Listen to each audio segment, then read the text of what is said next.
السلام علیکم ورحمۃ اللہ وبرکاتہ۔ فقیر اس وقت میناز شریف میں حاضر ہے اور جتنے ناظرین ہیں میں سب کے لیے دعا گو ہوں۔ اللہ کریم ان تمام عاشقان مصطفیٰ صلی اللہ علیہ وسلم کو حج بیت اللہ کی سعادت نصیب فرمائے، میٹھے مدینے کی زیارت عطا فرمائے۔ ایک خاص پیغام آپ کی خدمت میں عرض کرنا ہے اور وہ یہ ہے کہ قربانی کی عید اپنی پوری رحمتوں اور برکتوں سمیت اللہ کی رحمت سے تشریف لا رہی ہے۔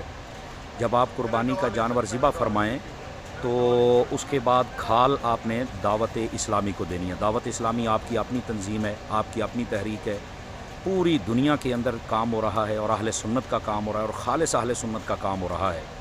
آپ لوگوں کے تعاون سے پہلے بھی بہت زیادہ کام ہوا، مزید اس کام میں آپ کی ضرورت ہے، تعاون کی ضرورت ہے۔ آپ تمامی حضرات سے میری گزارش ہے آپ ضرور تعاون فرمائیں گے اور قربانی کی کھال کے ساتھ ہو سکے تو کچھ نقدی بھی پیش فرمائیں، چونکہ اس کا ریٹ تو پورا سورا ہوتا ہے، لیکن ان دینی کاموں میں ہماری جو معاونت ہے وہ بہت ضروری ہے۔ اللہ کریم دعوت اسلامی کو دن دگنی رات چگنی ترقیاں عطا فرمائے، حاسدین کی حسد سے بچائے، شریروں کے شر سے بچائے اور بد نظروں کی بد نظری سے بچائے۔ اللہ کریم امیر اہل سنت کی خیر فرمائے، اراکین شورا کی خیر فرمائے، جملہ اجیروں کی خیر فرمائے اور ان کو صحیح خطوط پر دین کی خدمت کی توفیق عطا فرمائے۔